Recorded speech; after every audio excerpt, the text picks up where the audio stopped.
Hello there. I'm just going to do a talk, and I want to start off by talking about duality, non-duality, and this is one of the early things I was perceiving when I had this awakening. One of the first things was perceiving, thinking of nothing, and then perceiving that this is nothing. I never thought about it before. I had an unexpected spiritual awakening when I wasn't into spiritual things or nothing. I didn't mind it. I thought it was a cool thing, but I didn't really know anything about the stuff I speak about.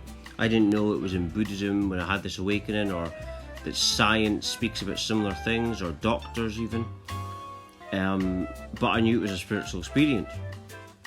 But the duality thing and non-duality was one of the first things I was perceiving. I didn't know it was called that, obviously. And then it wasn't until I saw a Buddhism video on YouTube. I didn't look for it.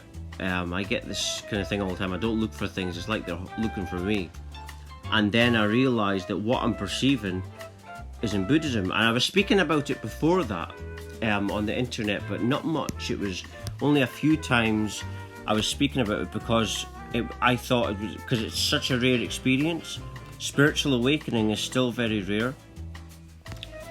And they believe, I think, that 144,000, or something like that. I've seen this, people post this on Twitter, that it's supposed to be believed or prophesized or something, that's how many people they think can spiritually awaken. And that's not a lot. And anyone can actually awaken themselves. But I think it's a situation like with me when you're so low, and then you get to a point and then you have enough, and it was a within thing, like a feeling, right, I've had it now, and then you start to pay attention to the little things. Once you realise that the outward world is just an illusion, and yet it takes you to feel a certain level of depressiveness before you do that, so you wake up when you're ready to wake up. And anyone can do it, you just listen to your soul. That's it, let your soul be your guide. But back to the non-duality thing, and duality, this was one of the first things I was perceiving. But if you think of it, logic would say that, and common sense would say, and science also says that everything must start from nothing.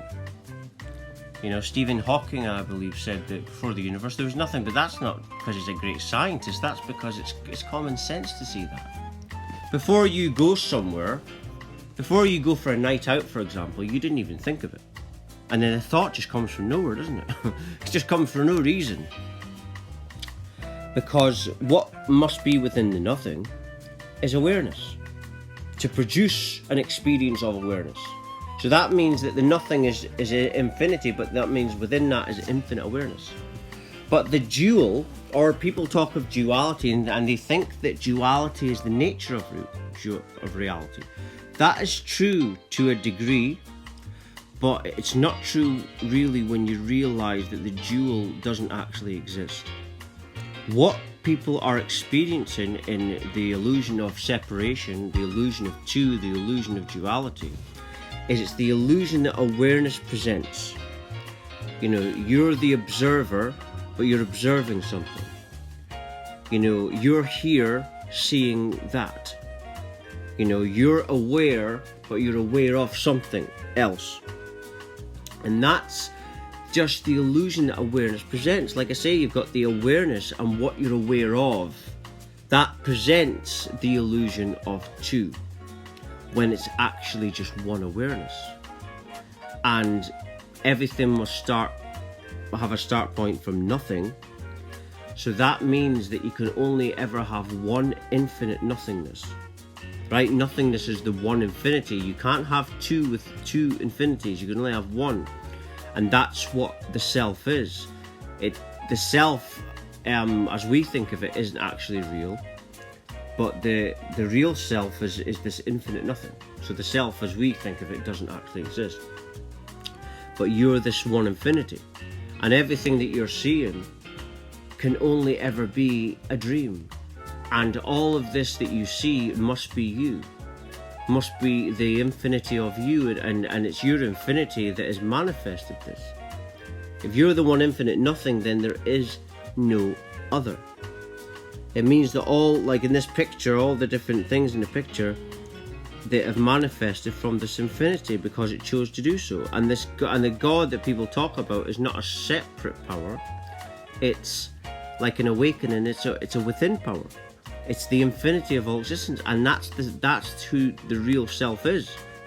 That's why I say the self as we think of it doesn't actually exist, because the self that we think is the ego. The ego says, I believe this, I believe that, and it bases it on the perceptions that are being moulded since you've been born onto this planet.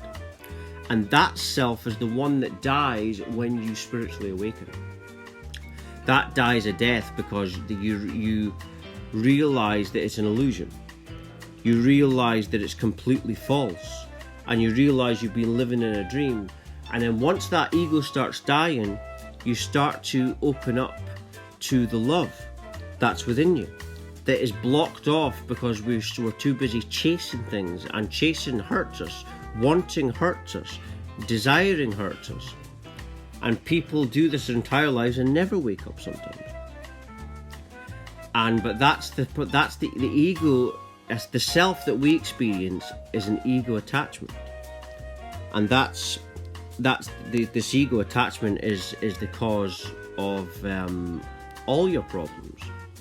But the really crazy thing is that the ego itself doesn't exist, because everything after nothingness can only ever be an idea. That's why I say that everything, like Steve Jobs said it, that everything is just made up by people who are no more smarter than you. That's it. Right? If you've got nothingness and then you're aware, then everything after that is just made up. It's not really real. But I'm just going to end it there. Thank you very much. Thank you for listening and watching. Thank you.